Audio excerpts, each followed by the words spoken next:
लीजिए सुनिए आचार्य चतुर्सेन शास्त्री की लिखी कहानी वीर बादल, मेरी यानी समीर गोस्वामी की आवाज में। चित्तौड़ की महारानी पद्मिनी की प्रतिष्ठा एक अल्पवयस्क वीर बालक ने किस शौर्य और साहस से बचाई, इस कहानी में यही चित्रित है। 13वीं शताब्दी बीत रही थी। निर्दय और इंद्रिय लोलुप पठान अलाउद्दीन खिलजी भारत का सम्राट था। उसने अपनी दुर्धर्ष सेना के बल पर राजपूताना को कुचल डाला था और अब वो राजपूतानी की बची खुची आबरू को लूटने के लिए दल बल सहित चित्तौड़ पर चढ़ाया था। चित्तौड़ पर दुर्भाग्य उदय हुआ था।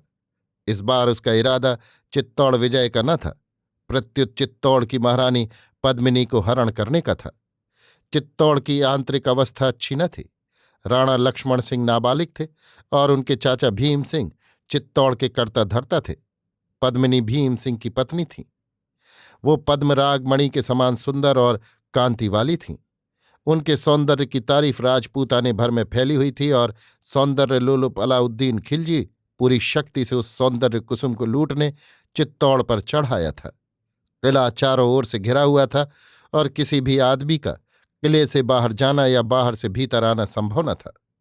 किले में खाद्य सामग्री अभी इतनी थी कि वर्षों घेरा पड़ा रहने पर भी उसकी कमी न होती, परंतु पानी का अभाव था। लोगों ने प्रथम स्नान आदि बंद किए। अब पीने में भी किफायत पर नौबत आ पहुंची। अलाउद्दीन को चित्तौड़ को घेरे 9 मास हो चुके थे। किला फतेह होने की कोई युक्ति उसे सूझ न पड़ी थी। भारतीय राजनीति का वातावरण उस समय अत्यंत क्षुब्ध था। मालवा, गुजरात, बंगाल और दिल्ली से अशांतिपूर्ण खबरें आ रही थीं।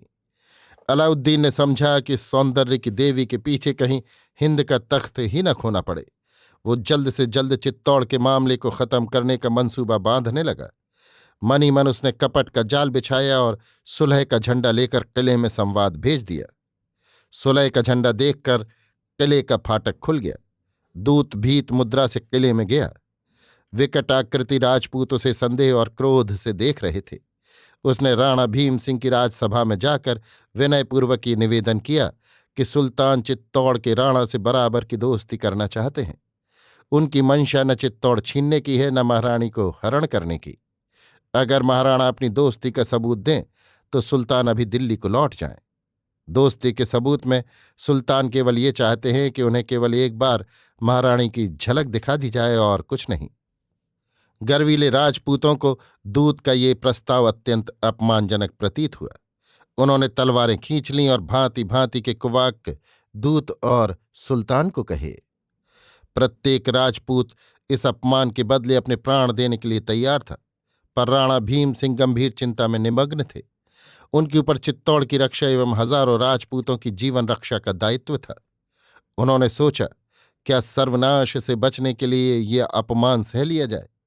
उन्होंने अपने मंत्रियों, सरदारों और भाई बंदों से और दरबारियों से परामर्श किया और रानी पद्मिनी से भी सब हकीकत कह दी। रानी ने साहसपूर्वक कह दिया कि यदि मेरा ये अपमान करके वो दैत्य टल जाए तो मैं अपनी आबरू का बलिदान देने को तैयार हूं, परंतु प्रत्यक्ष नहीं, दर्पण में ही वो पशु मेरी छवि की एक झलक देख सकता है। राणा भीम सिंह ने सभासदों को सब ऊंच नीच समझाकर अंत में प्रस्ताव की स्वीकृति दे दी। उन्होंने ये शर्त की कि सुल्तान अकेले निशस्त्र किले में आएंगे और दर्पण में महारानी की एक झलक देखकर तुरंत लौट जाएंगे तथा तुरंत ही चित्तौड़ का घेरा उठा लेंगे। अलाउद्दीन ने राणा की इस उदारता की बड़ी तारीफ की और मित्रता की बहुत लंबी चौड़ी बातें राणा के पास भेजी। ठीक समय पर निशस्त्र अकेले किले में आ पहुंचा। सुल्तान का प्रस्ताव अभूतपूर्व था और वो विश्वासी व्यक्ति न था। किले का प्रत्येक राजपूत इसे अपना जातीय अपमान समझे हुए था, परंतु राणा अपने विचार पर दृढ़ था। वो गंभीर और मौन था। आज महलों में अद्भुत गंभीरता छाई हुई थी। राजपूत बड़ी बड़ी काली दाढ़ियों के बीच, दांतों की बत्ती सी भींचे, संपुटित होठ किए, बिना बड़ी बड़ी ढाल कंधे पर लिए, तलवारें म्यान में किए, लाज और अपमान से नीची आंखें किए खड़े थे। सुल्तान सब के बीच साहस और उत्साह की मूर्ति बना धीरे धीरे आगे बढ़ रहा था। राणा ने किले के फाटक पर उसका स्वागत किया था। राजपूतों के वचन पर उसे भरोसा था। वो निशस्त्र तथा एकाकी था। वो चपल घोड़े पर सवार था और आगे बढ़ रहा था। उसके बाईं ओर राणा चुपचाप एक घोड़े पर सवार आगे बढ़ रहा था और पीछे चुने हुए सवार थे। सुल्तान अपनी मित्रता और प्रसन्नता प्रकट करने के लिए बहुत सी बातें करता जाता था। जनाने दरवाजों पर सब घोड़ों से उतर पड़े। वे उन सीढ़ियों पर चढ़े जहां किसी यवन के पांव नहीं पड़े थे। राजपूत क्रोध से एवं बांदियां भय से थर थर कांपती जा रही थीं। सन्नाटा था। विरद गाने वाली चुप बैठे थे। डाहणे ने अपने मुंह पर घूंघट डाले सिमटी खड़ी थीं। नौबत खाने के नक्कारे औंधे पड़े थे। सुल्तान ने कहा, महाराणा, आज से हम दोनों दोस्त हुए। हुए ना? कहिए। महाराणा ने खिन्न मन होकर धीरे से कहा, सुल्तान की यदि यही इच्छा है तो मैं वचन देता हूं कि राजपूत हमेशा सच्ची दोस्ती निभाएंगे। इसका मुझे पूरा भरोसा है। आप देखते हैं कि आप पर मैं यकीन करके खाली हाथ किले में आ गया हूं। उम्मीद है आप भी मुझे भरोसा देंगे। राणा ने गंभीर स्वर में कहा, तो क्या सुल्तान मित्रता की ओर इतना कदम उठाकर भी वो अपमानजनक काम करने का इरादा रखते हैं जो राजपूतों के लिए बिल्कुल नया है? यकीन रखिए राणा साहब, मेरी नीयत कुछ बुरी नहीं। जैसा हम लोगों में कौल करार हुआ है उसके पूरा होते ही मैं तुरंत दिल्ली लौट जाऊंगा। राणा ने ठंडी सांस लेकर एक बार सरदारों की ओर देखा।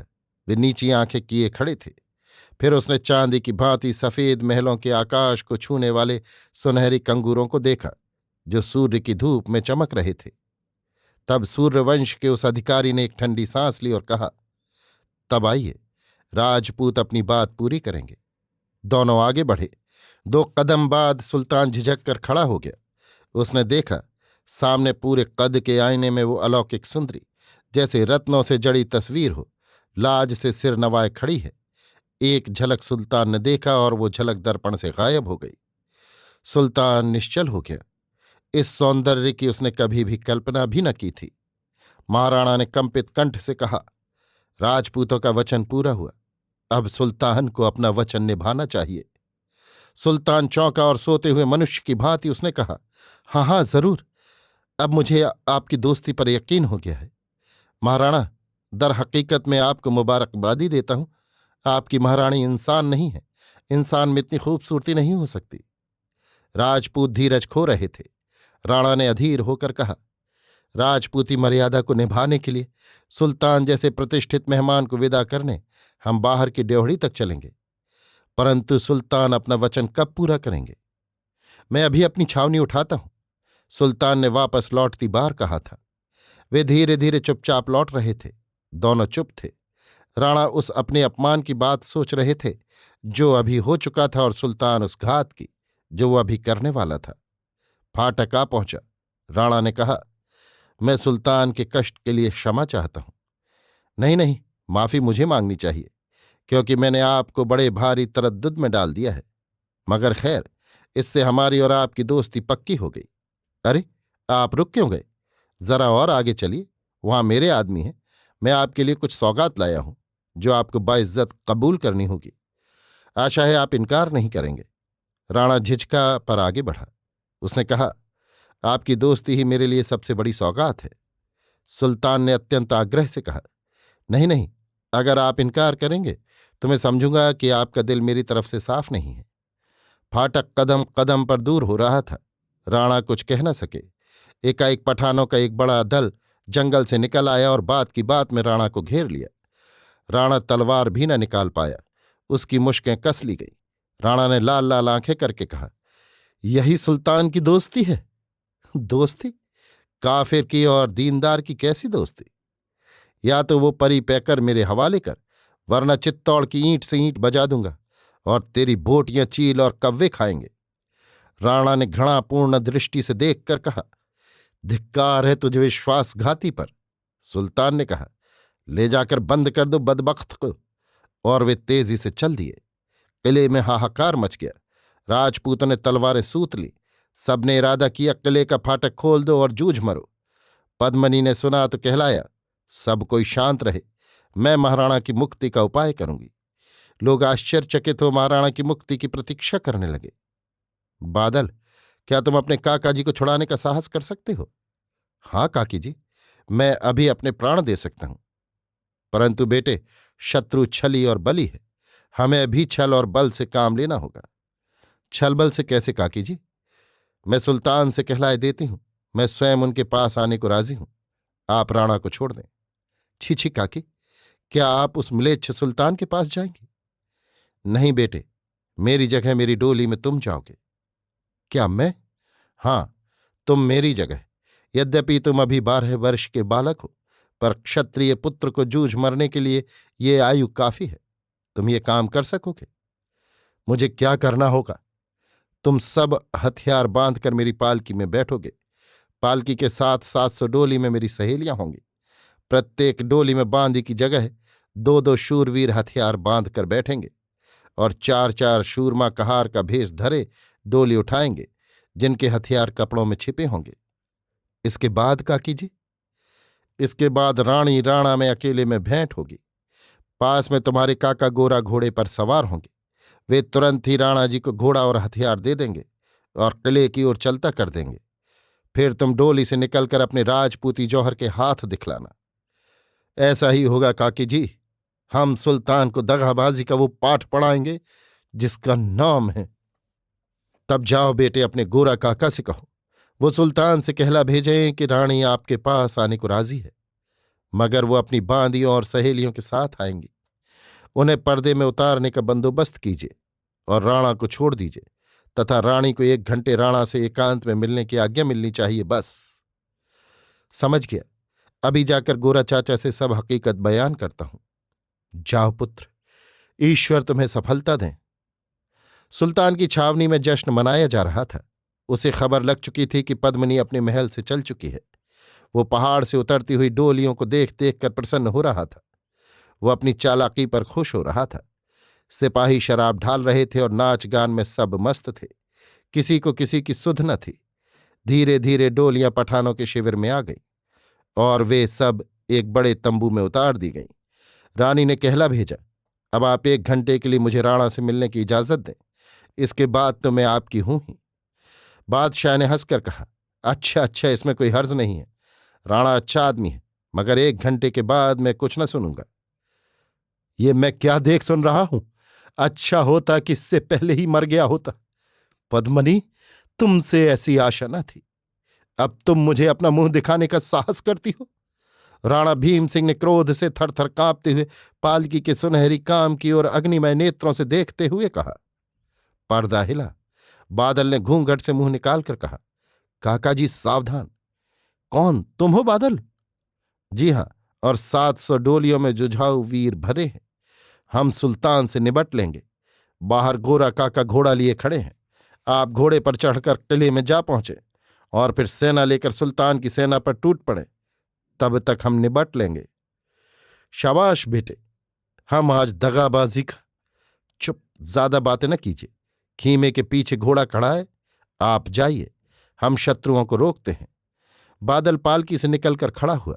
संकेत होते ही हजारों राजपूत हर हर करके तलवारें सूत कर निकल पड़े। रंग में भंग पड़ गया। छावनी में उथल पुथल मच गई। जो जहां था वहीं काट डाला गया। तैयारी का अवसर ही न था। मारो मारो की आवाज सुनाई पड़ती थी। घायलों के चीत्कार मारते हुए कराहने की आवाज और राजपूतों की हर हर महादेव तथा पठानों की अल्लाह अकबर की तुमुल ध्वनि हो रही थी। रुंड मुंड कट कट कर गिर रहे थे। राणा भीम सिंह तीर की भांति किले की ओर जा रहे थे। किले पर राजपूत तलवारें झंझना रही थीं। बादल को पठानों ने घेर लिया था, पर वो बालक किले के नीचे पथ पर खड़ा दोनों हाथों से तलवार चला रहा था। गोरा ने तलवार चलाते चलाते कहा, वाह बेटे, खूब खेत काट रहे हो। सावधान काका जी, वो पीछे से वार होता है। तलवार चलाते चलाते गोरा ने कहा, हर्ज नहीं, राणा जी महल में पहुंच गए हैं। वो तोप छूटी। तलवारें और तीर बरस रहे थे। गोरा ने कहा, बादल, अब मेरे हाथ नहीं चलते। बादल ने कहा, काका जी, हम उस लोक में मिलेंगे। गोरा घाव खाकर गिर पड़ा। बादल ने देखा और शत्रुओं को चीरते हुए जोर से उनके कान के पास पुकारा, मैं काका जी आपकी वीरता का बखान करूंगा। महाराणा सेना लेकर आ रहे हैं। राणा ने आते ही शत्रुओं को गाजर मूली की तरह काटना आरंभ कर दिया। शत्रु के पैर उखड़ गए। सुल्तान पिटे कुत्ते की तरह सब सामान छोड़कर भागा। उसकी छावनी जला दी गई। बादल के शरीर पर अनगिनत घाव थे। उसके मुमूर्ष शरीर को महलों में लाया गया। शरीर से एक एक बूंद रक्त निकल गया था और उसके होठों पर हंसी की रेखा थी। अभी आप सुन रहे थे आचार्य चतुर्सेन शास्त्री की लिखी कहानी वीर बादल, मेरी यानी समीर गोस्वामी की आवाज में।